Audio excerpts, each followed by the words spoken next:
easiest way to ask a good question and get it answered in a complete way is to give me the GPS format for this. So what the goal is of the question, what you're hoping to accomplish, the problem that you're kind of up against and why you haven't gotten that goal yet, and then the solution. What you think the solution is. That'll give me a really good idea of where you're at in a context to be able to solve the problem well. And holy smokes, now that I've kicked the note takers, it's just us three. How fun. Nice to see you, Mike. And is it Benedict? Am I saying that right? Yeah, that's correct, Benedict. Yeah. Nice to see you. I think this is your first call that I've seen you on, right? It is. I'm very excited to, yeah. It is 5:30 a.m. here, so I had to wake up super early for this, but yeah. Oh, I'm sorry. I think the rest of the team has a couple of calls that are a little bit different time. What time zone are you in? Where are you at? I'm in Australia. Yeah. Aussie clients. Love the Aussie clients.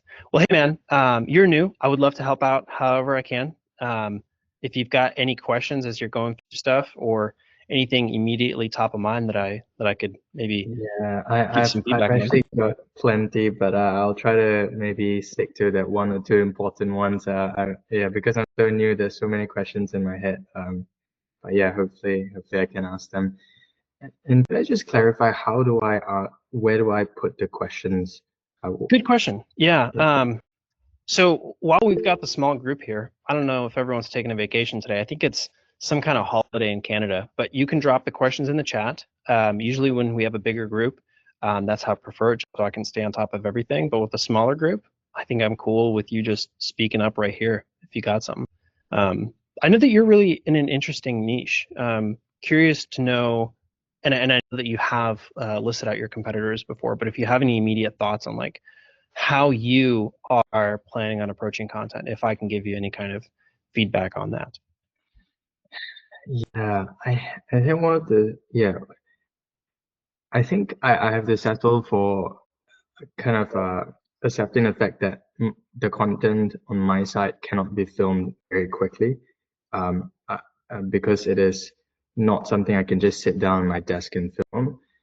It would be more perform. So I'm a magician, so I have to go out and perform it, because usually after doing all the research and all the people that do well, they usually performance based, or even if performing for the camera at home, it is having to come up with the idea, and the trick to perform for the camera, and it's usually very time consuming from my past experience doing it as well.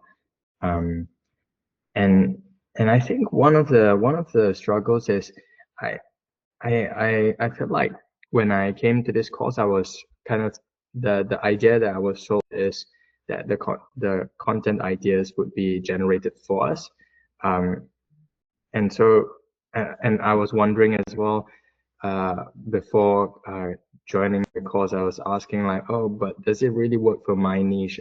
Because how does it work? Because you guys don't know magic, like how does that work? And then when I joined in, and I realized I can't really use Rick as well, because Rick doesn't really give me that sort of content idea. So I'm kind of stuck. It's like now I have to scour through the viral content on my own to kind of find out what works, and it just became super time consuming when time is limited for me at the moment. Yeah. I've got a lot of thoughts. So we can support on all of those, and I'll go through kind of strategically how we would do each one as well as very tactically, because I do have some thoughts. So first, when you said like we can't support with content ideas, we absolutely can. There's a lot of ways, and just off the top of my head, a couple of recommendations that I'd like to make for you. So one of the things that you said earlier was that you can't really do this sitting at a desk and do a bunch of pieces of content at once, because that's none of what your competitors are doing. I would challenge you to explore your competitors a little bit more. And I'm not a huge magic guy. You're right, I'm not an expert in what you do. But what I have seen is a lot of like talking head videos explaining other tricks. And it's absolutely possible that you load up a few of the really big videos that have done well in the magic space on your phone and simply review them. So you give like content review of someone else's trick, potentially explaining how it's done, or why it's impressive, or the multiple different things that the actual magician has to pay attention to be able to pull off that thing. And if you have like 10, 20 good tricks that you can scroll through of videos and then just like pause the video while recording sitting at a desk, you can get through a lot of content. And I would actually recommend you to start there, because instead of having to create a trick and demonstrate the trick and have all of the skill and complexity that comes with that, you can much faster just take someone else's very successful idea, use the hook that already got them tens of millions or hundreds of millions of views, like use the exact 3 to 5 seconds introduction of their video for your video, and then just give a review, give feedback on like how that trick was executed or why it was done successfully. You'll be able to very quickly make a lot of content that is already proven to work because it has before for the other person. Now, the second thing you said is that we're not experts in magic. You're right. But we don't need to be experts in your industry to have success with you. An example of this is we literally created one of the biggest, or the biggest plumber on social media. So he was a plumber before he came to us. He had no social media presence, and we built him up to the most well-recognized plumber in history on the internet. And he's a plumber. It's like such a weird niche thing. I don't have any technical expertise in plumbing. If my sink leaks, I'm not even looking down there. I don't know what to look at. I'm going to call my plumber. I'm not a plumber, but I can get a plumber 10 million views a month very consistently because I understand content and I understand what's interesting and how to package that information well. So as long as you are the expert in what you do, we can be the experts in content and give you a lot of direction there, including content ideas, how to very quickly batch information. The other thing that I will say is a lot of our supporting material is not meant to be consumed in full in its entirety. So you said that Rick probably won't work for your niche. I've got some thoughts to counter that, but part of me agrees, just scripted content is probably not going to be the fastest way to make content for you or the most efficient way to get views. I think you have an incredible advantage being in the magic space is that you can visually demonstrate what you're doing. Like if a plumber guy that gets tens of millions of views a month, he can't demonstrate anything interesting on plumbing because nothing is like visually interesting in plumbing. Like if they're all rusty pipes, it's like you knock one of them or you knock the other, but like it's all messy and it doesn't look good and it's not pretty and it's not visually interesting. So we don't lean on that with the plumber. But you do have that advantage. You have, the awesome opportunity to be able to visually demonstrate your skill set, your craft on video. So I don't think of it as a disadvantage in that you can't use Rick. You still can. But dude, you're probably gonna have a way easier time just showing your magic trick on camera than anyone else would trying to visually demonstrate their profession. So it is not a hindrance. It is rather, an awesome opportunity that you have. It's not a handicap. That being said, I do think that Rick can talk you through some of those. And especially when thinking about like storytelling through some of the most famous tricks in history, or explaining how, for example, David Copperfield did some of his things. There's a lot that you can do with storytelling that I would absolutely lean on Rick for rather than trying to come up with yourself. And I understand it's a little different, specifically the niche that you're in, because you do like corporate events, right? Yeah. Yeah. I still think for top of funnel, Rick can help a lot talking about like very big historic magic tricks that have been done. And instead of you parsing through like Wikipedia or the big tricks in the past, Rick could put together a top 10 list of the craziest magic tricks done for you instantly. And like that would just be your script.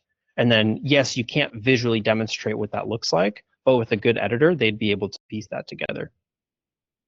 I don't know if that helps, but like all hope is not lost. It's just that you have an incredibly easy industry to succeed with on social media that most of the like handicaps that apply to everyone else that we are here to support, like you can just skip right over and you can get right to the good stuff.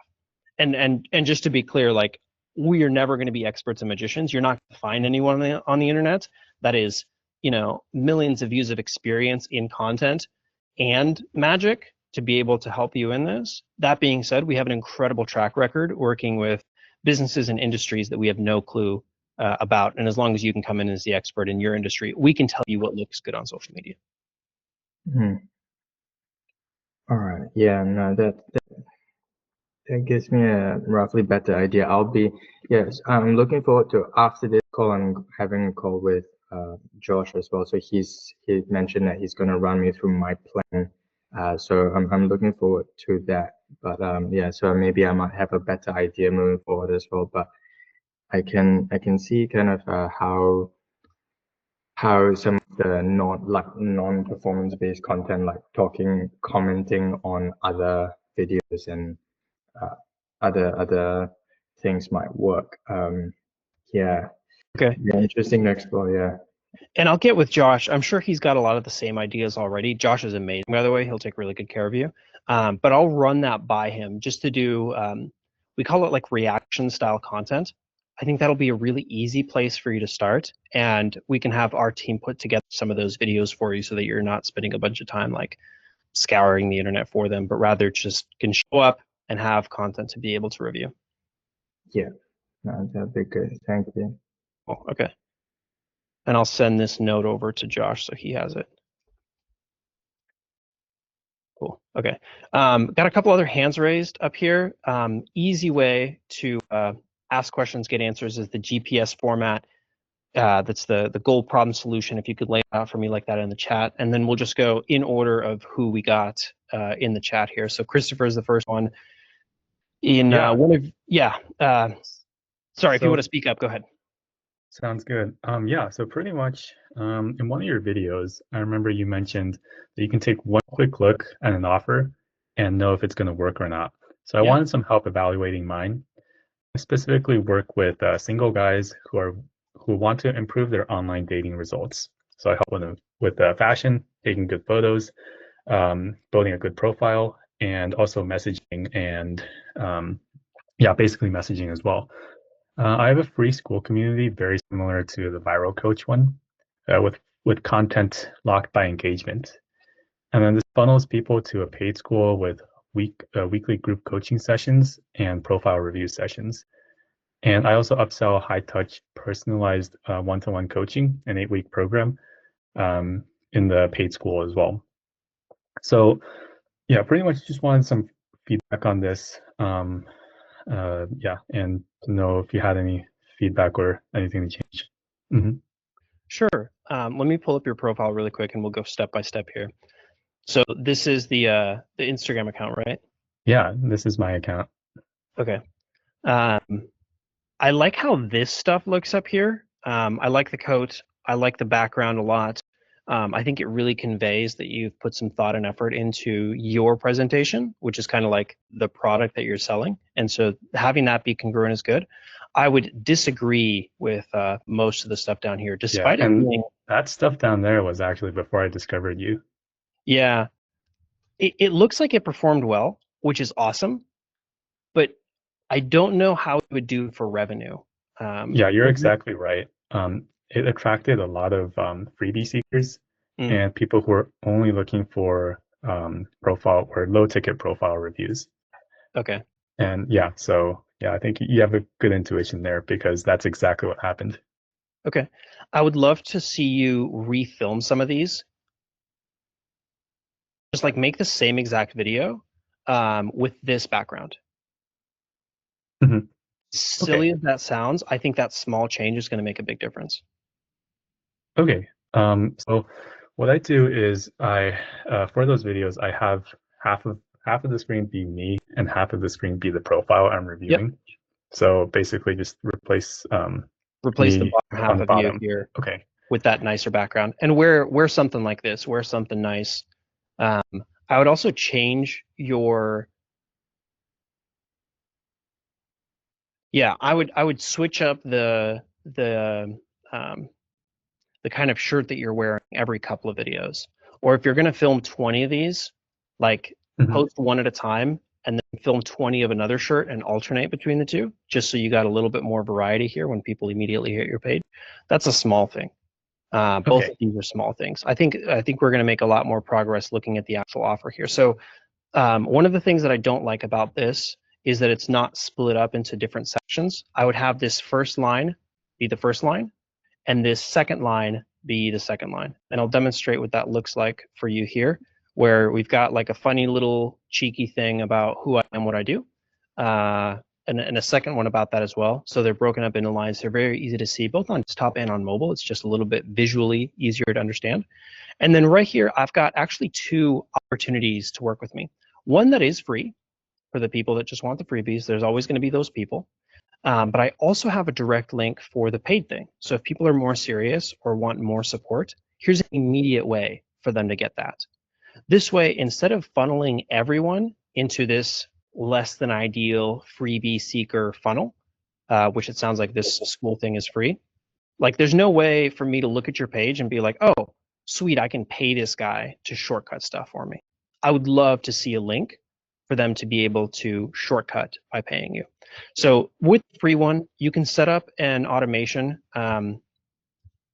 with ManyChat, and we've got some tutorials for that in school on how to do that, to where they can still get the free thing. Like if they DM you free, they'll get a free whatever, a review, access to school, whatever you want to give away for free.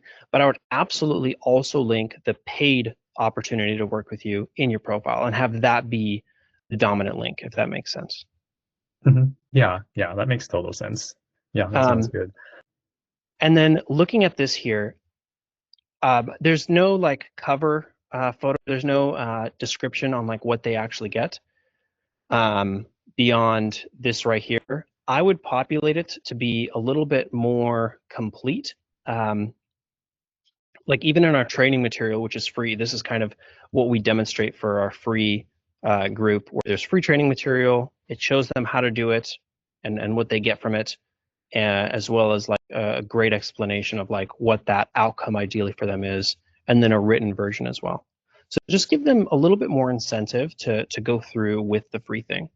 That being said, I don't think that you should spend too much time optimizing for the free thing, because that's what you said you're kind of struggling with, is a lot of people just looking for the freebies, which is sometimes okay, but I would love to shortcut to getting you paid as well. How can I even access your paid thing? Like I can't find a link for it anywhere. Yeah, I plan to. So I actually I plan to include a link to it in the free school group. Okay. But yeah, I think I'll definitely implement your feedback and then add another link to book a call directly with me in my bio. Yeah. And then I can send that link to you right now. It's a calendar link, or actually it's a type form, which asks people, oh, are you able to start today? And do you have at least $2,000 to invest in improving your online dating results? And if so, then they get a link to book a meeting with me.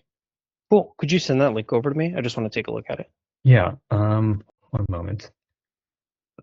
And actually, while I find that link, I have one other question, which is, you mentioned that you don't recommend using Stripe for payment processing, especially for coaches. Why is that? That's a great question. When you're just getting started, I think Stripe is good. One of the things that most coaches, consultants struggle with Stripe is very, very picky about its dispute rate and just making sure that there are no bad actors on the platform. And I've had a couple of friends who run really big businesses actually get kicked off of the platform without any notice, while Stripe also holds like a very large amount of money. It was multiple millions of dollars that are just being held by Stripe for an indefinite date, while they're getting offboarded from Stripe. So as a payment processor, it's very easy to set up and very easy to use, but it's not often favorable for the end user. And Stripe maintains a lot of control over their processes. So at any time, you could get kicked out with no notice.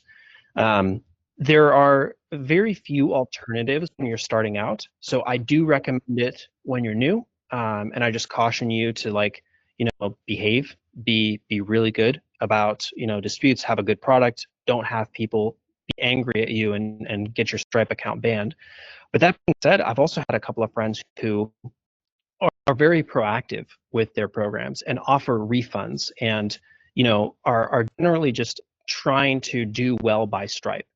But when offering a refund, Stripe doesn't differentiate between a negative refund and a positive refund. As even if you do try to give someone back their money, and you're acting in good faith that you're giving them a refund because you couldn't deliver the work, Stripe counts it as a negative marker on your account. And so you could get banned without ever having a dispute, without ever having a chargeback, simply because you are giving someone money back. Stripe sees it as risky.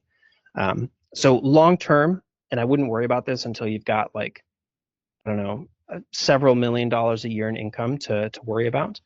Long term, I don't recommend it because there are better payment processors that are a lot more flexible and a lot more considerate. It's just not a good solution for large businesses.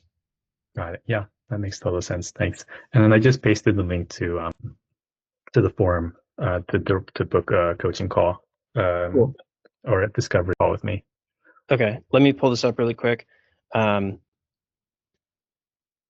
Dating strategy call. Okay, I like that. Name, phone number, email.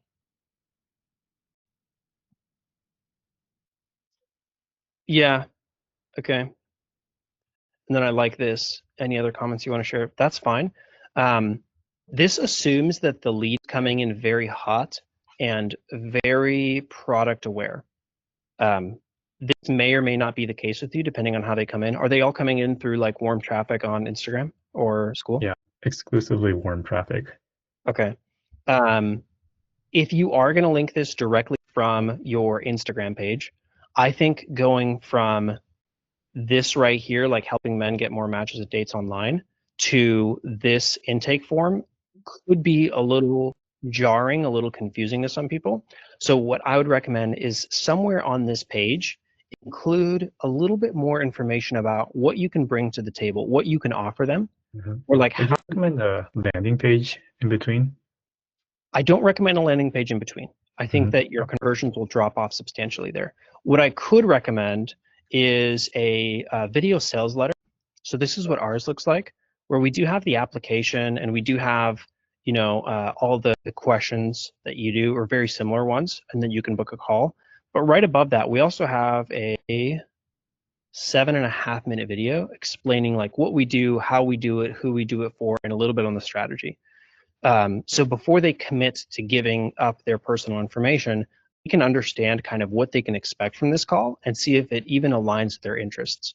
You allude to that a little here with like, what kind of help are you looking for that you can potentially help them with online dating or men's fashion or succeeding on dates. I would love to see potentially a video of you explaining what strategies you've implemented for help with online dating, or what strategies for men's fashion, or how you help men succeed on dates. So that way they can do a little bit of research by themselves and understand if it's even worth booking, you know, a half hour of their day to speak to you and see if you can help them. Cool. Yeah, makes total sense. Yeah, thank you. Yeah, absolutely. And then the other thought that I would have, just like the mindset going into this, is the free people that only want freebies, they would book a call from that landing page. To them, their time is worth nothing. It's like, you know, they're out for free stuff anyways. They're trading their time for basically $0 anyways.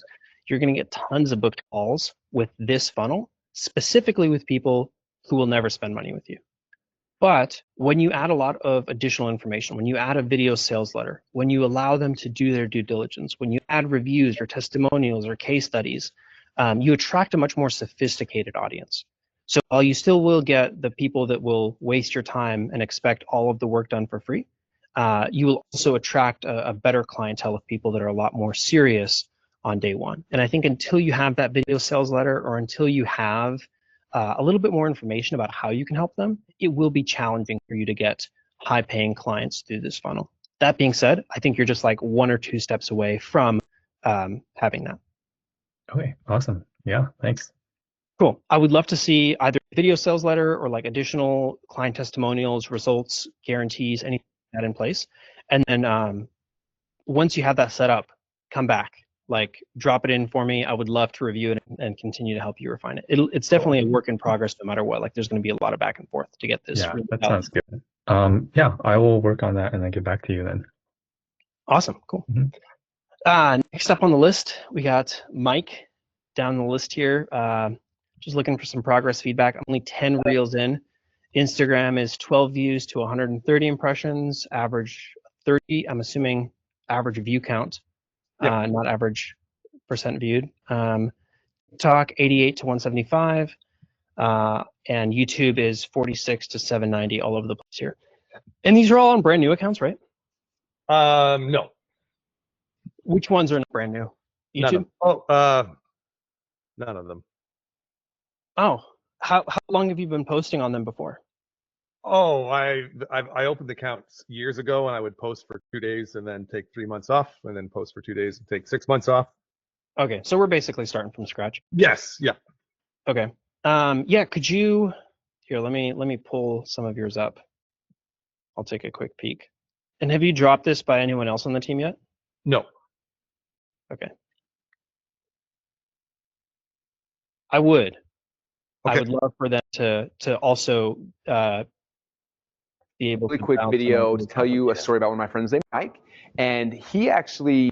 Sorry, your Russell Brunson testimonials playing. That's awesome. Okay. And so this is the first one here, right? Just finally disappeared. It's 738. Okay. 700 views on that one, 790 on that one. I don't think that's bad. If your Facebook ads aren't Okay. That little gap right there, I don't know if you guys heard that. if you're Right there. They call that the millennial pause. And Mike, I don't think you're a millennial, but it's no. like a meme that you have any kind of white space or time before you actually start delivering content. You'd want to just edit that out. And are you using AI on this, or who's editing these? You said not to really edit, so it's not edited. It's just my video with captions. Yeah. Are you using Descript to put this together? No, CapCut. CapCut. Okay. I think CapCut has a feature to remove gaps in your words. Okay. And you should be able to remove gaps between your sentences, like when you pause before you say the next thing. It can automatically remove that. And then I would also have it remove all the gaps in your words before the video starts. Okay. So like it's like a second, but you're saying a second. if you're Yeah, right there when you breathe in. Let me play it one more time for you. Okay. Yep. if you're Right there. Okay. It sounds really silly. It sounds like I'm being crazy and nitpicky. That's fine. Mike, I promise it makes a difference. The Okay. first 3 seconds I think are so important. And I would always consider it's the cover of the book. And a lot of people say don't judge a book by its cover, but in so many cases people do. Yeah. And regardless of what you have to say for the rest of the video, if those first 3 seconds aren't really good, if either the communication is slow or if it's delayed like that, it's just inconsiderate to the viewer. And I don't think that this type of intro would get as much of a response as if you had it shortened up. But let's move past the first millisecond of the video. I just want to see what the rest of it looks like. if your Facebook ads aren't converting, this is probably why. It's not because Facebook's broken. It's not because your audience is impossible to reach. It's because your message isn't landing yet. And if you try to scale before you figure that out, you're basically handing Facebook your credit card and saying, would you just burn this for me? The truth is, most people approach. There was another pause there as you zoomed in. I would also have cut that and remove that out. Ads backwards. They write a headline that sounds clever. They pick some targeting interest. And is that this mic that you're using right here that's pinned to you? Yes. It sounds a little weird. Would you be opposed to getting a $100 mic that sounds way better? That is. Um, Yeah, it's not a cheap one. okay. That's why I got it. I don't like it. Okay, that's fine. It's really Actually, I see silly. a lot of other guys using the square one, but it might be a different brand. Yeah. The Rode ones that are the common ones are square. Okay, that's not a Rode. Yeah, there's a HoloLand one that I actually recommend a lot better. And again, I know it sounds like I'm being really nitpicky, but I do think that these details are really easy for you to fix, and they would dramatically improve the quality of your video. Okay. I just dropped a link in the chat there. They're very easy to set up. They're very easy to use, and they don't make like a weird artificial compression on your audio, but they do at the same time limit background noise. So like the birds chirping, they won't be distracting, but it also won't be like weirdly EQing your audio to try to remove it. Okay. Let me keep listening here. But see if you can pay attention to the audio and if it sounds muffled at all to you, or if it sounds like the volume of the audio changes while you're talking. The truth is, most people approach ads backwards. They write a headline that sounds clever. They pick some targeting interests from somewhere out of the ether. They set a budget that feels risky, and then they cross their fingers and hope. That's not a strategy. That is gambling with ad spend, and I hate gambling.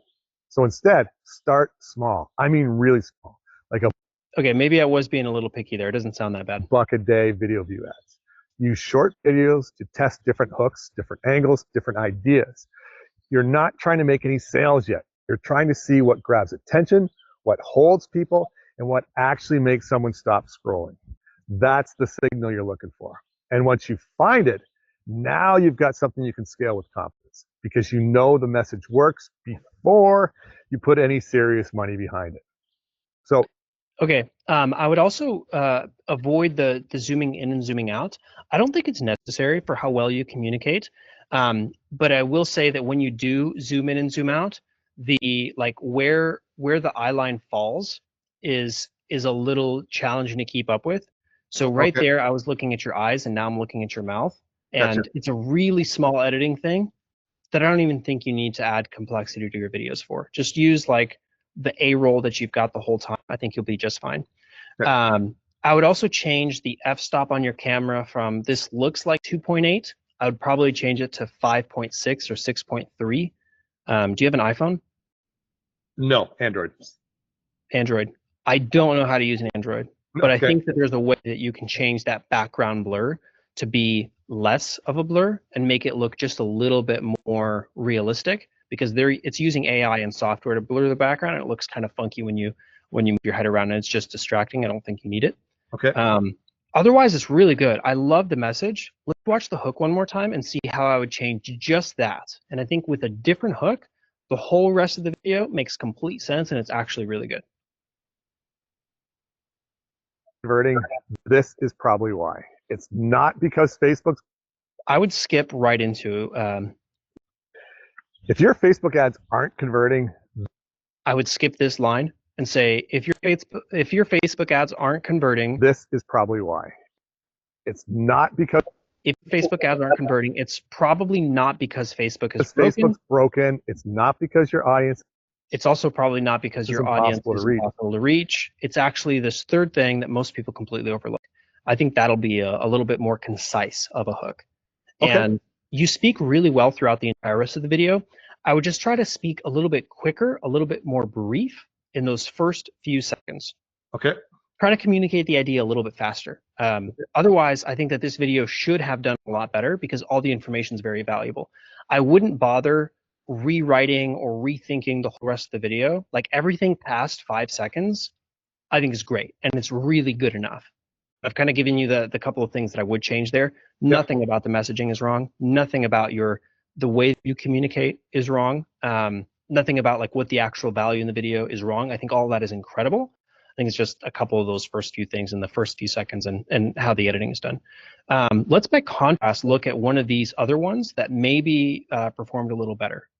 You know that old marketing advice? there's you no want to gap sell there. the benefit. Yeah, and you start with kind of like a story. Like, do you know that old marketing advice? Okay. You know that old marketing advice that you want to sell the benefits and not the features? Well, that advice, it just died. It's dead. You see, here's what happened.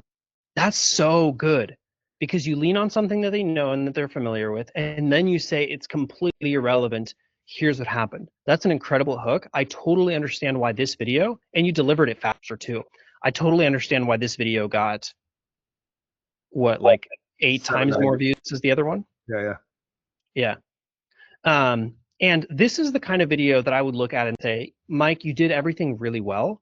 Do that like 30 more times. Okay. Yeah, I'm not going to say anything wrong about this one, and I think it's funny that you've got the vacuum in the back.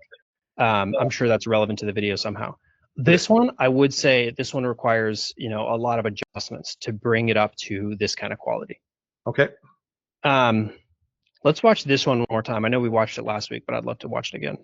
You know what? I hate sales. I hate selling my stuff, and maybe you can relate. Maybe you're like me. You love what you do. You love your product or your service. You love the results that it gives people. And yeah, you definitely love the money in the bank to, pay the mortgage and take cool trips. But the selling part, the process of convincing somebody to buy. I actually don't think that hook is as strong. Let's look at this one. Now, you've probably heard that you need to be careful when you're using AI to write your content, and I 100% agree, but probably not for the reasons you think. I'm also not as big of a fan of that hook. Ever feel like your content is solid, but no one is listening? I mean, nobody. You're posting, you're doing what the gurus told you to do, you're saying what you think you're supposed to say, but nothing's landing. It feels like nobody's there at all, right? Yep. And that's usually because you're talking. I like that one too. That's a good hook. And I'm going to take back what I said about the mic. It sounds really good in all the rest of them. There's just like one weird spot with this one video that it sounded weird. Not worth changing it. Cool. Otherwise, I think you know what to do. Let's just keep it going. Sounds good. Thanks, man. Yeah, but do submit some of these new ones. Do you script your content, or are you just talking off the top of your head? Oh, no, that's all scripted. Yeah. Yeah, okay. Do submit a few of the scripts before you go film them to the rest of the team. I would love for them to have a look and see what other kind of things they pick up on, especially in the first few seconds of the video. That hook is going to be really important, and I think that we might have some ideas for you. Okay, we'll do. Cool. Okay, moving down the line here, Andrew Garcia. The goal is to get a picture of what I'm currently doing and if there are any revisions needed. The problem is I'm using Rick to create some top of funnel posts, and they've been okay. And the solution is spend more time refining the script and getting script approval in this group as well as posting more. Okay, I'm a little lost on kind of what you're asking for here. So just wanted to get a picture. Yeah, I just wanted to get a temp gauge. Been using Rick to kind of work on just some top of funnel, like some observational posts, and then posted a handful of them, but would just love to get some feedback because the performance has been okay, but really I just want to make sure because I'm producing content really frequently, so just make sure this is continually in line with what we're doing, so I can drop the IG in the chat. Okay. So goal is to understand what you're doing wrong. The problem that you've got going on is that you think you're doing everything right, you don't know exactly where you might be misstepping, and the solution is to probably spend more time refining scripts. That's where you think the weak point is. Kind of where I'm thinking the disconnect is, because some of the scripts I feel like really good, but I feel like I can engineer them a little bit stronger. But just kind of curious to get feedback. Okay, and are you only doing Instagram? Instagram, TikTok, YouTube Shorts, and then also just taking the same thing to LinkedIn. Performance has been low, but really LinkedIn doesn't like videos very much. It's kind of weird because they talked about liking videos for a very long time, and then they don't like videos. Yeah, I'm not a huge LinkedIn guy, but one of my team members is, and they put the Shorts feed on the mobile app when they said that they were pushing videos, and then they removed it from the mobile app, and now they're not pushing videos, and videos have never been successful for any of the stuff that I've done on LinkedIn. It's weird. It's nauseating. Okay. All right, let me pull this up here. All Season Digital? It should be my personal brand. So it's just the _ the Andrew Garcia. So that's the agency. Yeah. But I'm just trying to leverage personal brand. And this is your agency? Yeah, I have more videos on the personal brand. Okay. So it's just _ I'm gonna take a look at this one too. Cool. Just because I'm curious. And then this one is yours. Yeah. So this is kind of, I will say, I've been selling content and content creation and ads and everything for businesses for quite some time, but kind of going through all the course material, I just went through it meticulously, and it was so eye-opening to see the different buckets in which to be creating content from. And I think for so long I focused so much on middle of funnel, bottom of funnel, and very little top. And so it's just been interesting to see the difference in performance, focusing a little bit more top. I don't think that's wrong, especially if you are in content and you do content. I've had incredible success just with Viral Coach doing middle and bottom of funnel stuff. I almost exclusively did middle and bottom of funnel all of last year, and we did multiple million in revenue just from organic content. And I think I only had like 1 or 2 months where I got over 2 million views on Instagram, which like relative to what I was doing before when it was exclusively top of funnel content, it's a very low view count. Yeah. I don't think that in the industry that you're in, just talking from experience, that you need a whole bunch of views. I'm not saying you shouldn't do top of funnel content. I think there is some value in that. But at the same time, like, man, if middle of funnel and bottom of funnel is working, maybe you can do Yeah, it. it is. I almost want to just also use myself as a case study to show, like, that's kind of, I've never had anything viral on my account. And so I'm just wanting to index on it just to see, like, hey, I just want to show that it's possible doing this method. So not that it's a complete waste of time, but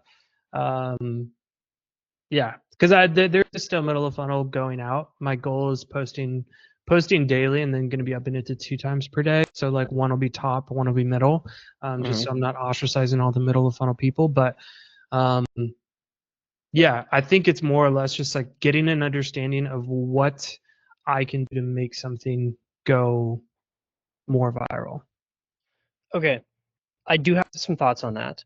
Yeah. If and I can absolutely support the top of funnel goal, because I do think that there is some cause for that, and a good reason that you should do that. However, I just want to be like really, really clear, like deep down, I don't think you need top of funnel. Not if your goal is revenue. If your goal is vanity metrics, like sure, do top of funnel. It'll be fun. You'll get, a couple new followers.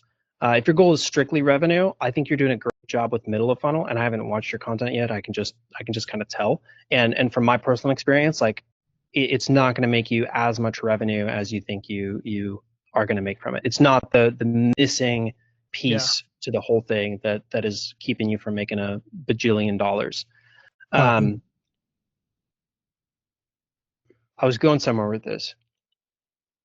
I think Instagram and most other platforms targeting is so good that if you do middle of funnel, bottom of funnel well, you should still be able to get clients. That being said, especially in the filmmaking space, and you do content studios mostly? We do just a lot of B2B, like service-based business content. So we're doing like full content for social, for B2B service, and then we're also doing media buying too. So it's usually like a 1-2 punch in the offer. Oh, cool. Okay. Simone is one guy that does top of funnel incredibly well, and he's in a relevant industry. And his like key thing that he does for top of funnel is studio breakdowns. So he'll demonstrate like what's good and what's bad in a very visual way in content. I would lean on what this guy does if you're trying to do top of funnel. And like, here's another example of this. Like, he just demonstrates the couple of different shots that he has. Yeah. It's very short form. There's absolutely like no trust being built here. It's just a visually interesting thing. And while it does convey his professionalism, it's like so optimized for top of funnel. Like, this is absolutely what I would be doing if I was trying to do top of funnel. And he has some middle of funnel and bottom of funnel stuff that also does well. Like, I would say that this is a little bit more conveying his professionalism. But I just know that with your background, you could make one of these videos in like 10 minutes and it could get tens of thousands of views. Got it. Okay. Easy pickings. If you want to do top of funnel.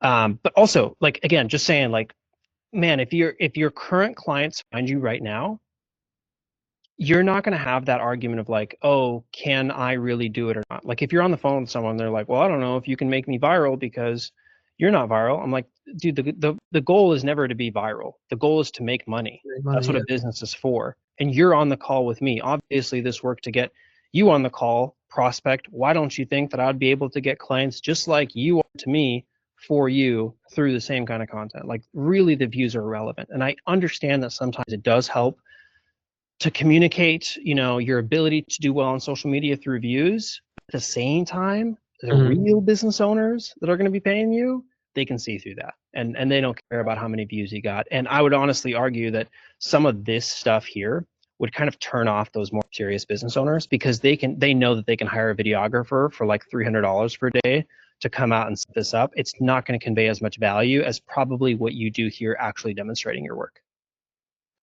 Okay. So That being said, let's take a peek. yeah, Let's have a look. We got to have a look. All right. that's just a testimonial. That's again more middle of the bottom of the funnel. But like, if you think running ads for your business is too scary, you don't sure how to do it, or maybe you've done it before. I get this all the time. We ran ads, it didn't work for me. You probably did it incorrectly. So I'm gonna show you a very quick, dirty, easy way to run ads and to start testing different things, because Okay, I've got some thoughts on this one. Let me watch one more to confirm. Apple TV spends $1 billion more than it makes every year, yet they're happier than ever. Apple TV is dominating streaming, not by having the most shows, but by making the best hits. Like Ted Lasso, Severance, and Silo come from massive budgets, premium talent, and laser-focused stories. That's a Rick script. Yeah. I actually don't like it very much. I could tell it was rigged. I don't think it's very relevant to your audience. Okay. Real quick, if you think running ads for your business is too scary, you don't share it. Oh, is this a post? Real quick, if you think that one's when I shared it twice. I don't know. Your breakfast was decided 100 years ago by one sneaky marketer, and you still believe him. In the This is a good one. That was a great hook. Very top of funnel though. Ever wonder why IKEA makes you build their furniture? It's not to save money. That was a Rick one. That was good. Those are the Rick ones. And then some of these. Being everything to everyone really means you're going to be no one to everyone. They're like the attempted thought leadership. One of the bigger things our agencies notice is that it's hard to win. That didn't really. Over this last week, I found something absolutely transformative. If you've ever. Okay. So over the side. Was this a ManyChat? Okay. Yeah.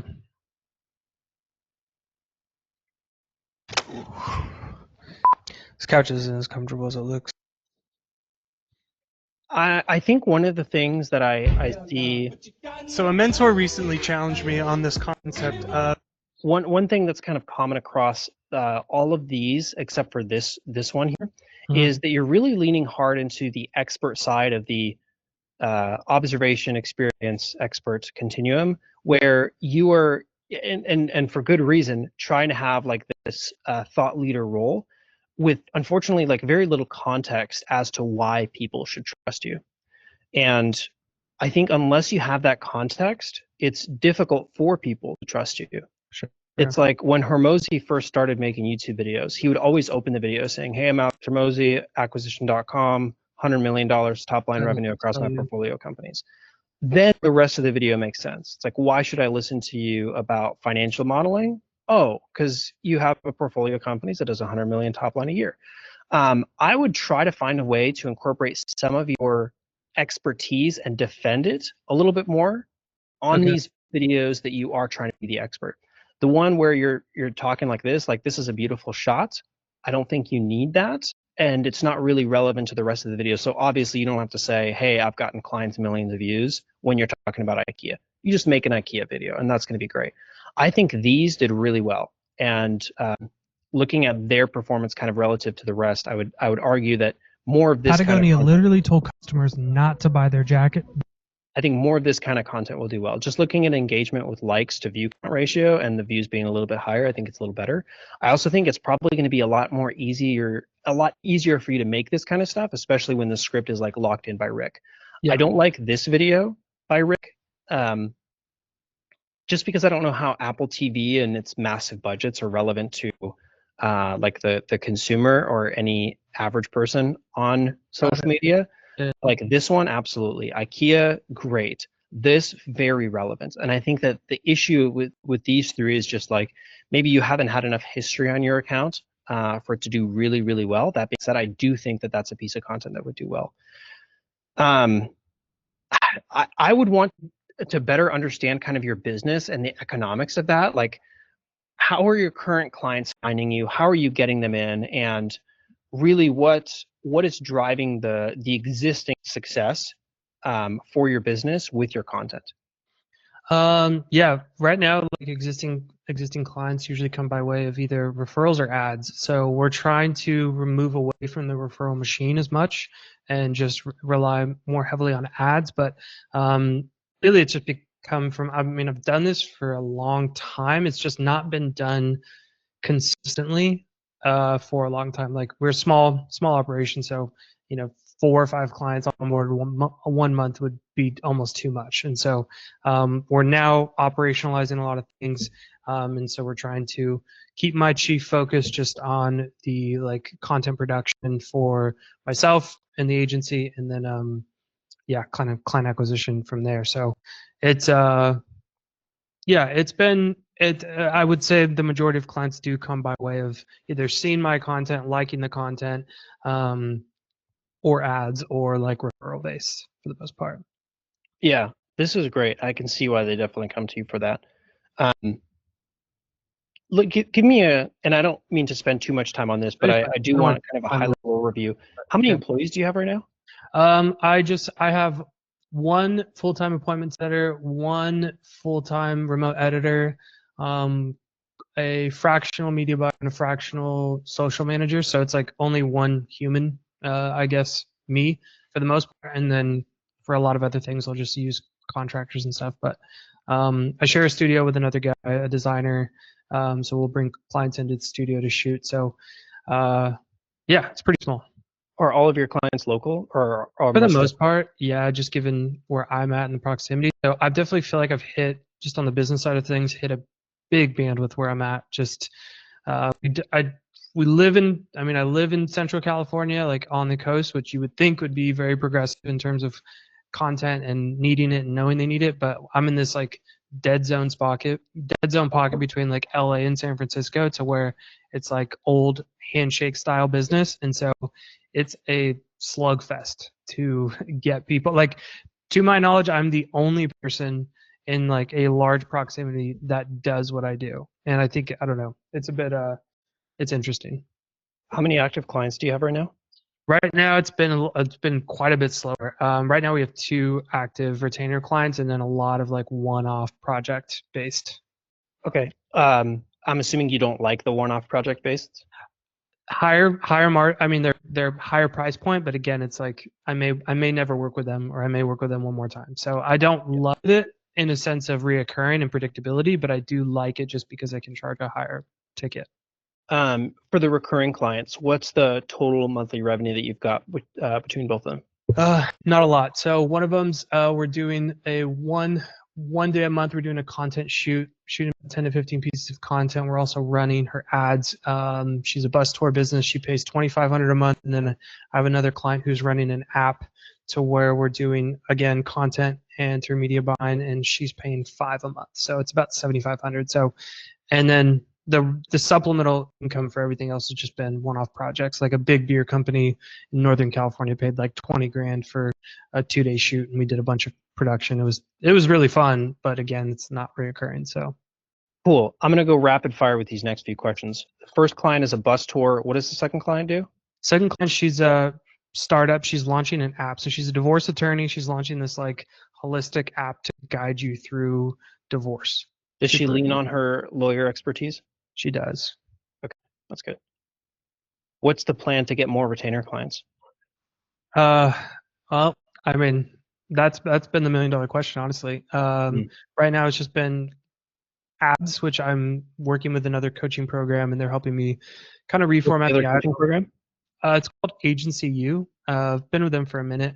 I just kind of upgraded to their higher end tier of more one-to-one support, but they're great. It's just it's a little bit slower, and I'm personally just having a little bit of doubt based on my TAM here versus with my current offer and where I want to go. So it's been a little bit challenging to either stomach. I'm going to pay a lot more. My CAC is going to be really high if I'm trying to get local clients, which is the benefit of not having to travel. But then also I feel like I just tap out, or I get a lot of really unqualified prospects when I'm running ads. So yeah, that's difficult. Tough spot overall. It is. Yeah. Yeah. I would, based on kind of what I'm hearing about you, I would absolutely go all digital. There's a lot of people, including ourselves, that are incredibly successful with online only clients with similar service delivery. Like you and I are on a call right now. What if, instead of asking you business questions, I just ask you a bunch of questions about your expertise and we record that as content? Like maybe I'll have to fly out once and get your studio set up if you're completely incapable. But more realistically, I can probably walk you through that on a Zoom call like this.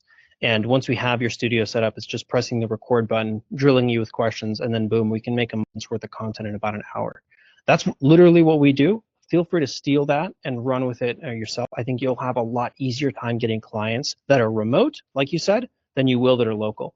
And once your income is not tied to your zip code, I think you'll have a much easier time running ads. I think no matter what kind of agency you get, whether they're agency you or agency me or the best agency in the world, they're going to struggle to get you clients at a reasonable customer acquisition cost in your local area because you just explain that it's really difficult to get clients in your spot.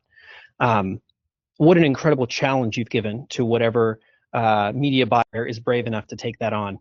But I think that you can just make it easier for them by giving them an opportunity to get clients anywhere in the world. There are complexities that come with that. Like you mentioned, you probably have a lot of unqualified people that come through applying to work with you. But there are different ways that you can solve that, including adding friction to your funnel, adding routing to your funnel, which people go to your appointment setter, which people go to you, and really just learning that part of the client acquisition process. And honestly, I think that's what the agency could help you more with, is understanding like funnel metrics and how to get qualified leads to the door. The actual process, and I'm sure you know this because you do media buying for other people, but the actual process of like posting ads on Facebook and then assigning a budget, it's pretty straightforward. Yeah, I think a lot of media buyers do is just that, and it's extremely simple with how Meta Ads is laid out right now. What you should probably challenge them to do if you are interested in continuing to pursue that agency is have them help you with the back end stuff. Have them help you with the funnel, with the routing, with understanding where the leads are coming from and like how qualified are they. Yeah. They've been a whole different battle, but I think that that's probably the one that I would fight. Yeah, they've been super helpful, and I really do like the coaching program, the agency coaching program. It's just the difficulty is, I think it's with the offer I've chosen. So I think that's like the chief difficulty with everything, and that I'm kind of more so realizing is that the offer is very, very limited for a lot of reasons that I've described and that you've described too. So yeah, I like that feedback a lot. I mean, as you know, I've started so many other little side agencies, and it's just, man, it's a slugfest to like go from just push that rock up the hill every day again, starting something new. But I mean, I'm just kind of seeing the writing on the wall, even with a 5-minute pitch to you. I feel like it was like, yeah, it makes sense. You're feeling those symptoms of the illness you have. So yeah, I appreciate that insight. What's your top line revenue right now for the business, or like I guess average over the last 6 months? Average over the last 6 months. So I have a wedding brand too. So excluding that, it's probably been, I think it's probably been about 80,000 over the last 6 months, maybe 80 to 100. Okay. And I mean, do you mind talking me through take home? Like, what's your average on that? Yeah, take home. Again, it's like, sorry, I don't mean to be taking up everyone else's time on the call. So, no, you're good. This is really interesting. Take home is it's so dependent because I would say the largest majority of my take home comes from those one-offs. So like, for instance, if I'm going to use it as an example, like the $20,000 project, I hired a $3,000 DP. I hired a couple assistants, and the edit itself cost me about $1,000. So I would say margin on that's probably in the strong 70s, 70 percentile. So then, yeah, and then even for like the smaller clients, like the $2,500 bus tour lady, I mean, gas and my time to go out there for the day to shoot, and then the media buyer, he charged me like $60 an hour just to kind of refresh media in there. The biggest wins I've been able to get for those people have primarily not been because of me. It's been because of the leverage in their offers that have made it work. And so that's why it's working. Yeah. And they're always like, we love you. But I'm like, no, it's because you guys have a really, really good offer. And I'm just getting more eyeballs with a few clicks to get at that. So, but yeah. By the way, that's always the case. For everyone listening, it's like, no matter how much traffic you drive to a broken system, none of it's going to work if the system's broken. It's hilarious because I drive traffic to their really, really good systems. Like, even my buddy has a headwear company and always wears hats, but brand new, and they've been able to hit $1 million rev over the last 6 months. They just started. I'm like, fuck, dude, that's amazing. But also just because he's got leverage in his offer. He can sell a 50-unit order, or he can get a 1,000-unit PO, and it's like, and so for me, it's funny because I'm promoting these businesses and we're doing really good work for them and we're working really well. Yet the promotion of our own internals is just like, it's tough. And I don't feel like I have the leverage in offers or the ability to kind of branch outside of my own local area. And I can, it's just, yeah, it's been a little bit more difficult. You have an incredible amount of humility to admit that and to recognize that within yourself. That, like, despite being able to do incredible work for clients, like there's something about your offer that isn't sticking. And I strongly agree. I think you're absolutely right. Yeah, I'm a very obsessive person, and so like the thing I'm up at night about is this, and I'm like, how just like keep unsticking this thing that I feel like it's just like pure tension all the time. And I've hired a lot of coaches, and I've got like a really, really great team of like people that of mentors and people, and that's why I wanted to join this as well, because I feel like that was a big missing piece that it was the content side of things. But yeah, the more and more I keep diving into what I've been doing, I don't think I'm going to really push past the ceiling and push past to where I want to go with the way I'm currently running it. And so, yeah, not a great realization, because I know the work that you have to go back, you know, there's like 2 steps forward. To me, it feels like 2 forward and like 50 back. But Yeah. I think that's going to be the only, like I could keep banging my head against a wall for the next 6 months and maybe get a few more clients, or I could probably, you know, cut the losses now and restructure and kind of come back. Like the flag on your wall says, nothing changes if nothing changes. That's exactly what it is, dude. I'm just full of contradictions in here. I'm just full of it's just yeah, it's you're 100% right. And I've tried to continue to internalize that a bit of like, I can't keep trying for the same outcome when I'm not making big enough changes, nor can I keep having the esteem of a large agency that's doing well yet when I'm only marketing in 4 zip codes. And so, Yeah. you know. Yeah. Alternative solution here. Would you want to come work for me? You sound really good. You sound incredibly humble. And I think your actual execution, like the content side, is great. Yeah. I could definitely pay you more than all these clients combined are paying you. I mean, I'd be definitely open to having a conversation for sure.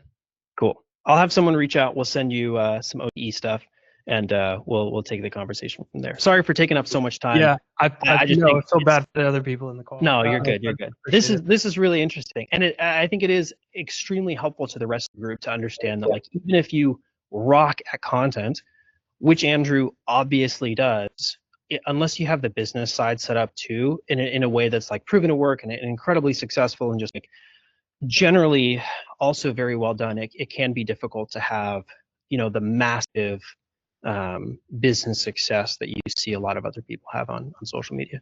And I would argue that most of the times it is just having the business right more than the content that'll lead to the most amount of revenue. That being said, Andrew, I'll have someone reach out. Thanks so much for the time. Nice to meet you, and Likewise, super man. excited to get to know your business. Yeah, I'm stoked to be here. I'm gonna go take care of my baby. I'll talk to you guys. Oh yeah, sounds good. Thank you.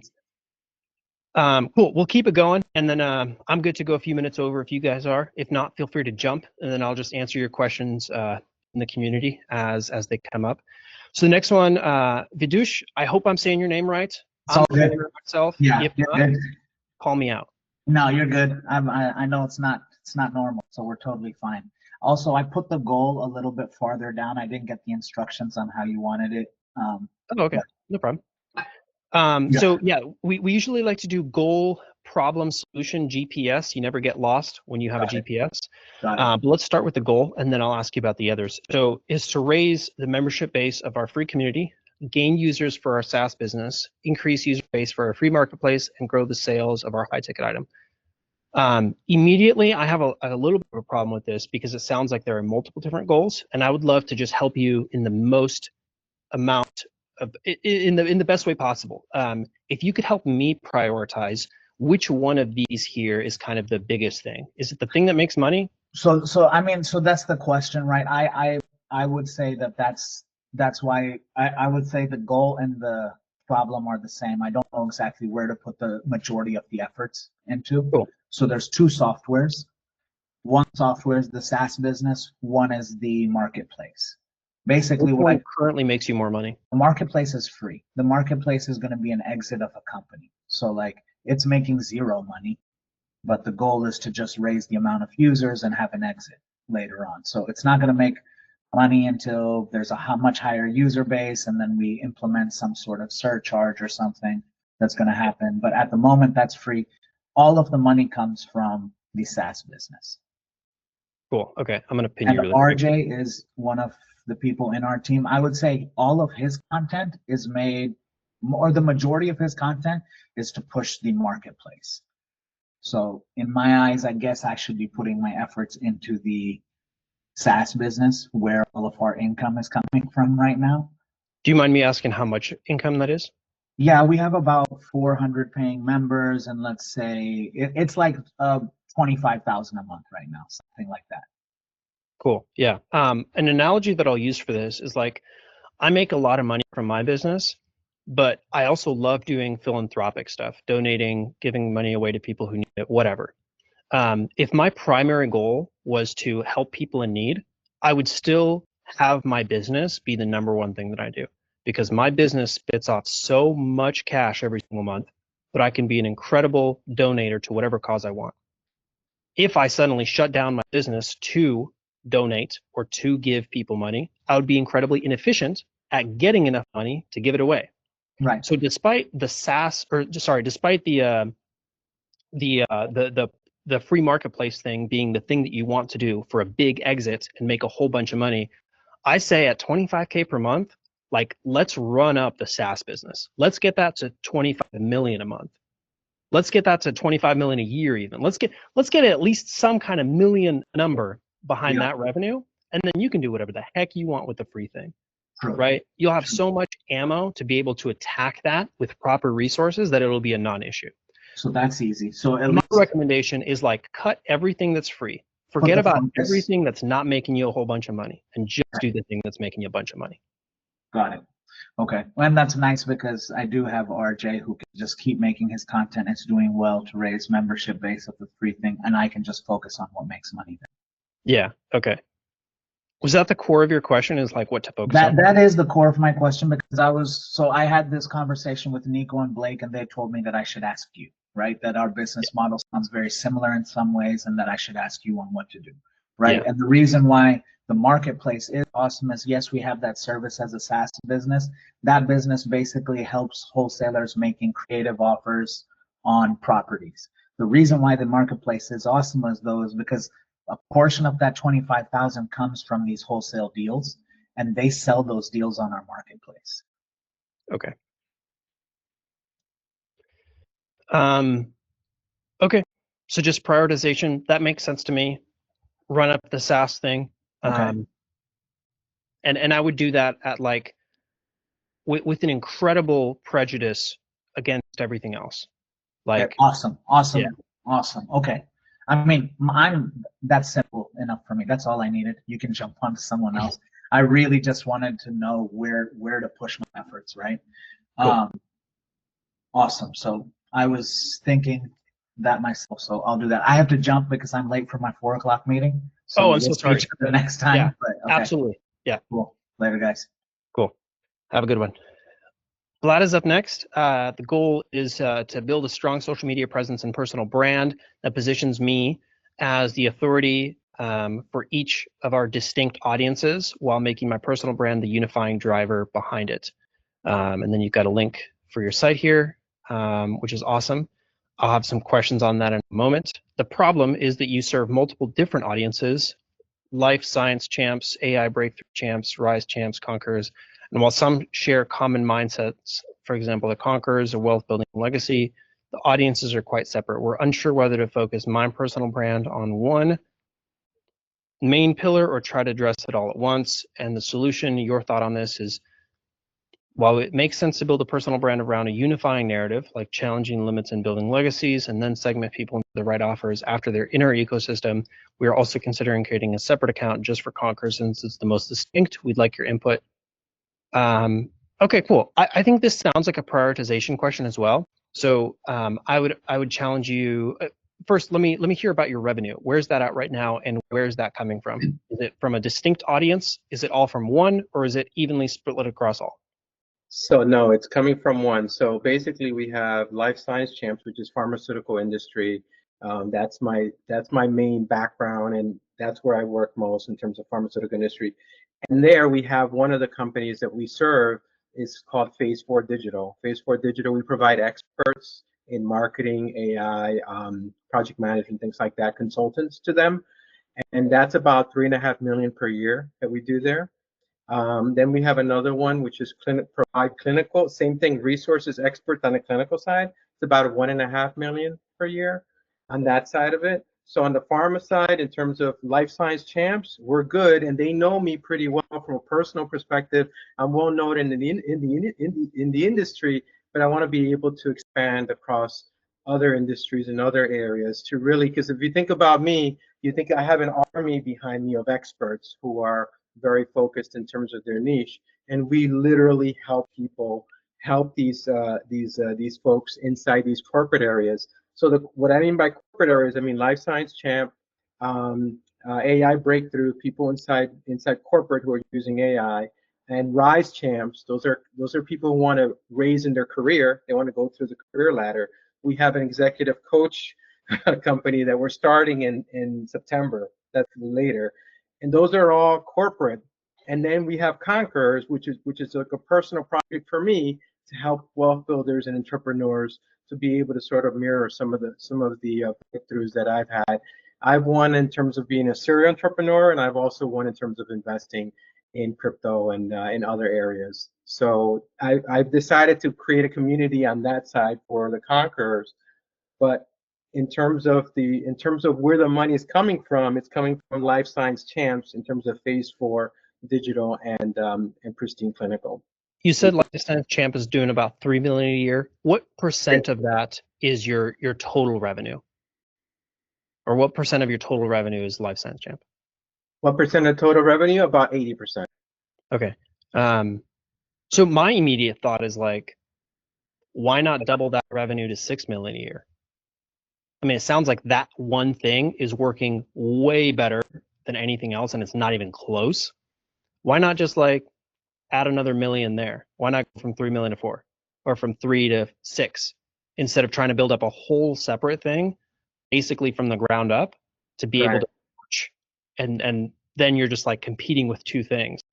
It's like an incredible amount of effort to bring a company up to 3 million. Somebody mentioned, so pharmaceutical companies in corporate, right, in corporate areas, somebody mentioned LinkedIn doesn't like video. It's true. I wanted to do videos, and I wanted to do them in LinkedIn, and I wanted to create my sort of my brand from this personal networking and people talking about me, but make it more through digital social media, to make it through that side of it from a brand perspective. How do I do that? So I don't know. I wanted to not just under that corporate area. Is the goal revenue with all of this? The goal is revenue, yes. Okay. I mean, if the goal is revenue, I'm going to say do what makes the most amount of revenue. And it sounds pretty clearly that you've got a great leader in revenue across all of your businesses. I would just try to like help me understand why not just double down on the thing that already makes you the most amount of money. Why do all the other I think there are other opportunities. So for example, Rise Champs. Rise Champs are people who want to rise in their career. I think there's a niche that we could play in for people who are stuck as being a manager or a senior manager inside, and they want to be a director or senior director. And we have these executive coaches that we want to help them move up. So there's an opportunity there with that particular niche. And then obviously artificial intelligence, there's a whole, and it's not just in pharma, across these corporate arenas. How do we help these folks get artificial intelligence experts inside to be able to really get. So I help them with their career. That's what I want to do, really help them not only with their business, but also with their careers and their personal life too, right? So that's sort of, that's really what my mindset. Maybe it's too much. It sounds like it's too much. I understand, but it's just, I like to be able to. It depends on your goal. It depends on your goal. And I'm not saying you definitely have to do this, but having some experience in business myself, and an incredible amount with Viral Coach right now, I can tell you with absolute confidence that I wouldn't be at where I'm at right now with having my attention split. I think that's the easiest way to decrease your revenue potential. If the goal is to serve multiple different demographics, do your thing. If your goal is to coach people on like wealth building, do that. If your coach is to do coaching for entrepreneurs, do that. But if your goal is money, we're having a really different discussion. And if your goal is money, I'd say screw the rest of those. Do the thing that makes you money, and do that exclusively. Do that at the cost of all the other opportunities. And what's crazy is the more money you make, the more interesting opportunities will come up. I get offered to invest in businesses like every single week.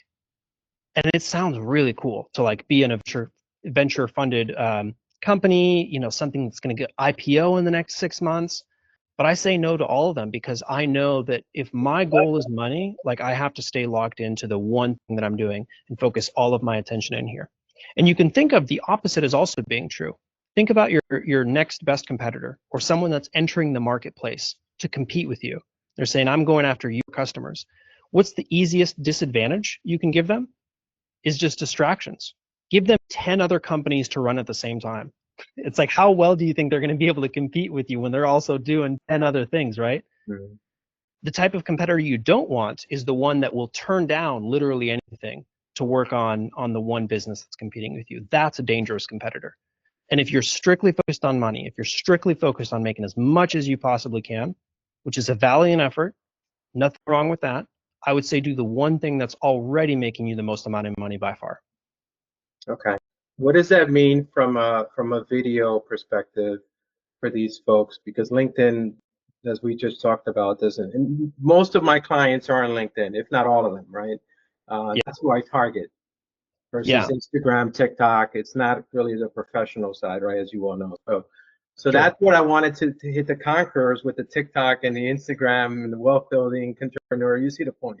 Yeah, I think all kinds of content can exist well on other short form video platforms. I've got a lot of different thoughts here. Let me try to condense it briefly for you. When you're looking at high income clients, a lot more of them actually exist on YouTube than exist on LinkedIn. There's a study done by some Ivy League college, and it was a survey, actually, not a study, but they surveyed data and then they did a study on it. Where they looked at household income distribution across social media platforms. And so what percentage of households over 100,000 a year are on which platforms? And for YouTube, it was like 78% of households over 100,000 a year are on YouTube. So by far, the wealthiest demographic in the US is primarily on YouTube. LinkedIn was like in third or fourth place. And in the very bottom was TikTok, where I think 27% of households over 100,000 a year were on TikTok. Right. So if you're targeting rich people, the general consensus from the study was be on YouTube, don't worry about TikTok. That being said, the type of content that you post on YouTube, on TikTok, on Instagram, on almost anything except for LinkedIn is the same. It's all short form video. It's just a consumer preference to watch short form videos. So I don't think you're wrong in pursuing LinkedIn. It's obviously already been successful for you, but I think you'll have an easier time, and kind of the way that the tide is moving everything is into short form video, and it is across other platforms. So I do think that you can do short form video, hit that audience, and potentially an even richer audience on YouTube, on Instagram, on Facebook. That being said, I don't have enough material right now in front of me to be able to give you very tactical advice as to like exactly how to make that content. My team can definitely help in school, but I do want to give you a little bit more on the strategic side. So there are tons of examples that you can probably look at and find competitors in your space already on short form video. I would implore you to do that. But then I would also keep in the back of your mind, just because we're already having this discussion of like having multiple different audiences, multiple different ways to approach people. You will find people, you will find competitors that are distracted. You will find people that do multiple things, and it's seemingly doing them successfully. And I just wanted to draw an example of like what that looks like, so you kind of know what to pay attention to. There's an example of this guy called Dan Martell. I don't know if you've seen his content before. I have, yes. Yeah, but he was a SaaS founder. He's done a whole bunch of different businesses successfully. And right now he has a range of products that he sells. And all of them are generally coaching, business mentorship, AI stuff, whatever. He does a little over 2 million a month through direct message sales on his Instagram alone. And he sells a wide variety of products. He has a fitness offer. He has an AI offer. He's got tons of different offers. So when you look at an account like that, you'll be like, oh, well, here's someone doing successfully multiple different products. But the key thing with Dan Martell is that he has 1.5 million followers. He has almost 50 million views per month. The core business for him is still one thing, and it's content. That's his number one thing right now. And sure, he monetizes in multiple different ways, but the core is content.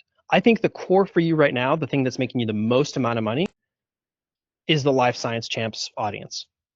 I would not switch your core business to be content until you have 1 million followers or 2 million followers, or already making a lot of content and following.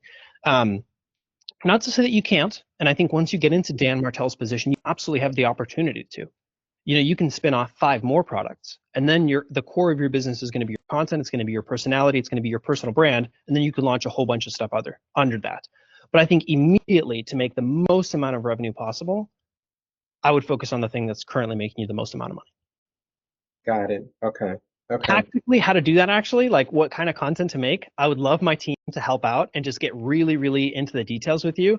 If you drop some of your competitors and ask for them to like review some of your first scripts or some of your first videos that you're putting together or working on or have already completed, they would love to hold your hand and walk you through that. I'll do that, Daniel. Thank you. And one more question. And I guess my passion is helping out other people. Cool. So that's why I'm as a serial entrepreneur, I've had a lot of wins and I try to help them, and that's where the conquerors come in. So should I guess you're saying focus on Life Science Champs and focus my content on that. I can do that because of the money, but my passion is more about helping people and being entrepreneurs and learning how to invest, all this other stuff, wealth building.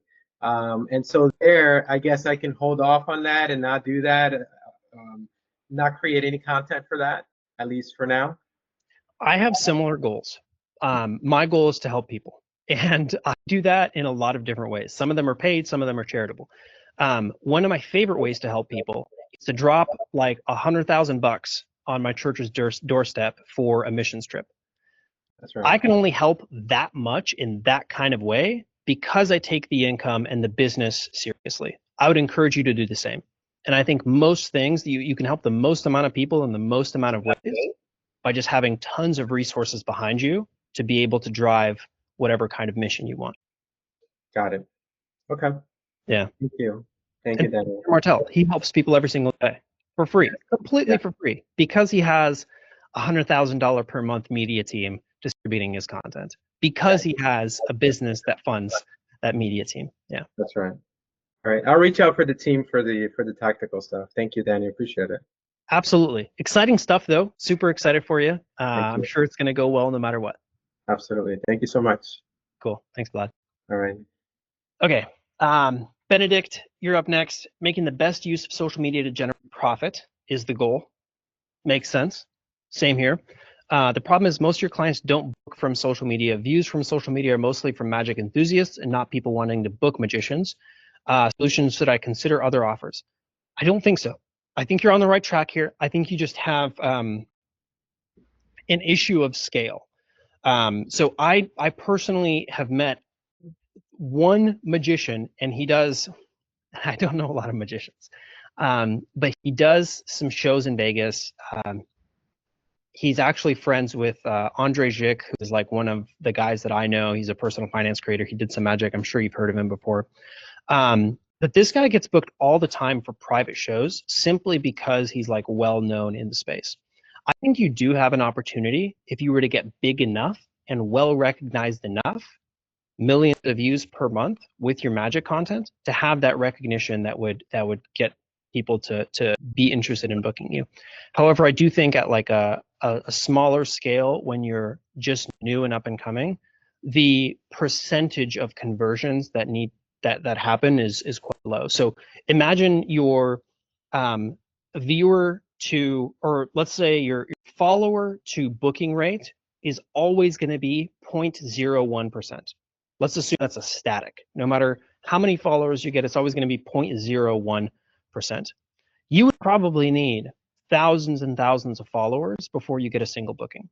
And it sounds like the way that you're trying to solve this problem is by increasing your conversion rate.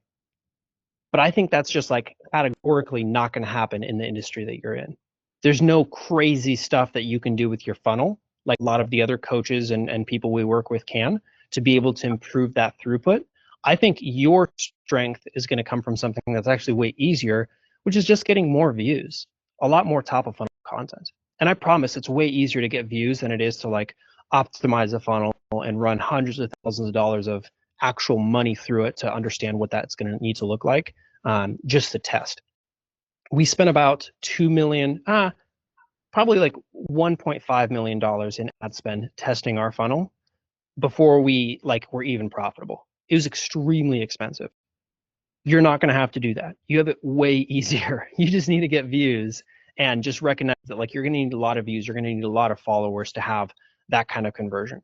That being said, it's the easier route of the two. Like if you're really mapping this out here, the paid route with ads, with funnels, most of the clients we work with, it's a real uphill battle. It's challenging. It does work, but you have an easier route, which is just get attention, get views. And I've seen it personally. Again, I'm not a magician expert, but like I've seen a couple of guys in Magic do really well on social media with just that. So I don't think you have to consider other offers. I do think it's worthwhile looking at like how you kind of position yourself in the marketplace and what that funnel looks like. I think the biggest thing though is just getting tons and tons of views and tons of followers on your content. Like if you were to get 10 million views next month, do you think you could land a single client? Probably. And I think that's what's going to be a lot easier to figure out. Okay, no, that's great. I mean, this gives me a lot of clarity because I've been thinking about this quite a lot, and just hearing you say it, yeah, it gives me that assurance, I guess, to move ahead in this route. I think part of me is also because when I was speaking to the other coaches, they mentioned that like having a school platform or something would be very ideal for this viral coach kind of route. And I can kind of see that because you have a direct offer to sell. But I guess I'm playing a slightly more long-term game, maybe, which I don't mind. Just wanting to know, you know, I want to be able to see the end goal before I, go on and put the effort in. But yeah, no, that's good. Yeah, I think school works for some people. I don't have the same confidence that school is going to be the biggest thing for you. I think you're going to have a lot easier time just booking events for yourself. Mm-hmm. Because one of the ideas is to teach Magic, but it's just in my industry, people who go down that route are usually not seen very favorably. Like they're not very well respected. People who kind of expose things online or teach Magic, they're usually not very good magicians themselves as well. So I'm trying to like balance that and balance the brand, balance the reputation, and do something that I'm proud of as well, while making money, of course. So yeah, but no, this is good. I definitely have confidence in the fact that, like you said, with more views, more followers, the bookings will definitely come. I know people who 5x their prices because of the social media clout. So yeah. Yeah, I also agree. I don't think that that you need to go down the teaching Magic route. I think that generally is a challenging business to run because the target demographic that you're going after is people that want to learn Magic, and generally people that want to learn Magic don't have very much money. Yeah. It's an uphill battle. It's really difficult. Yeah. I wouldn't do that. I think the corporate events that you got, I think that's way better. I think one of the things that is very appealing to me in terms of moving online is that now I'm not tied geographically, like what you were speaking to the filmmaker guy about. because one of the worries I have is in the future, man, I'll be stuck. Like, oh, I have to run to a gig. I don't have my time free. I can't just travel whenever I want to travel, enjoy whenever I want to enjoy when I reach the goal. So that is part of the thing that's bugging me. I'm like, oh, I do this very well. People love it, but what does the end life look like? But yeah, I guess I need to figure that out. But for now, this might be good. Yeah. Yeah, I don't think you have to have it all figured out before you start. But if I can offer you some encouragement, I gave that kind of advice to Andrew to go online, but I do have another good friend. I think he's also in the school group community. Surprised he wasn't on today's call, who does exactly what Andrew does in person, but also online. So he gets the client online, he works with the client online, and then he flies to the client to be in person and deliver sometimes. And he chooses which client he wants to fly out, which ones he don't. So if you like travel, if you have that as a goal, you can incorporate that into part of your business. I mean, you can choose to work with corporate clients in New York if you want to go to New York, or Miami if you want to go to Miami, or wherever, places in Mexico. You can coordinate your travel to kind of target that demographic. There's definitely opportunity there to be able to travel for work and properly enjoy it while also getting paid well for it. Yeah, no, that's great. Thank you for the clarity. Yeah. Cool. Well, if there's nothing else, I'm gonna head out. I'll see you guys next week. And then Benedict, I will pass some of this stuff off to Josh for you as well. I have a few more questions in there, but I think maybe I'll just ask in the community. Is it, or should I ask in the next meeting? Oh, sure. If you've got something right now, you can ask me. Just maybe very quick ones. I'll try to go through. So, so one is my social media account name. So because my name is spelled slightly differently, I find that a lot of times people find it hard to find me because they spell it the normal way. So I just wanted to ask you, from your experience, what would you advise? Would you advise me to kind of change my account name throughout the platforms? I don't mind going down that route. I'm just like hesitating because I've been using this. Yeah. So does that matter? Okay. Yeah. All right. It's not like a bunch of random letters strung together. I can see how, your name is pronounced Benedict there. And I don't think that it's going to make as big of a difference as you think it's going to make. Okay. All right. No, that's good. That's good. Because I do also have also seen many accounts with like weird names, but they do well. So I just, yeah. Okay. And the last one I have for now, I think, would be one of your videos. You share that using a VPN is very important to post in the US.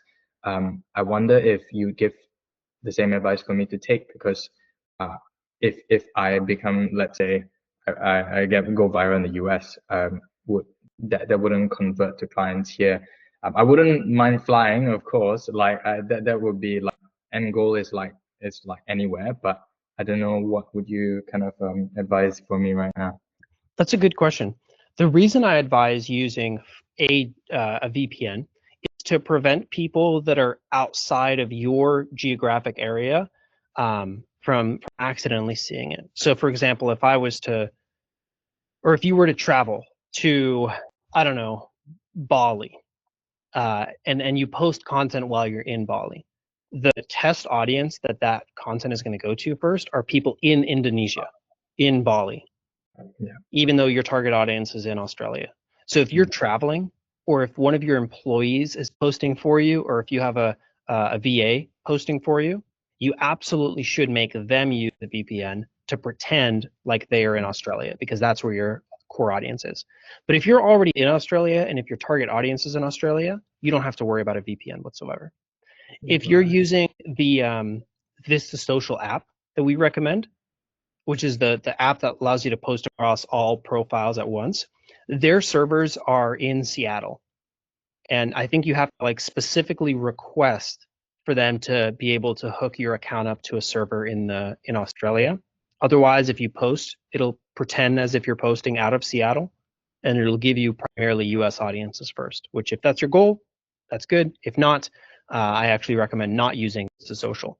So I hope that explains it. But I would not worry about a VPN whatsoever if you are going to be the one posting your content from your own device. Yeah. All right. Okay. All good. Thank you for answering the questions. Okay, cool. Yeah, and if anything else comes up as you think of it, just drop it in the channel or drop it in the community. My team will see it. They'll answer it super quick, faster than I can, and that way I don't have to wait a whole week for me to get around back to you. Yeah, no worries. Thank you so much. Cool. Awesome. Have an awesome week. Hope you guys get stuff done. Yes. Cool. Thank you, Daniel. Awesome. Thank Bye. you. Bye.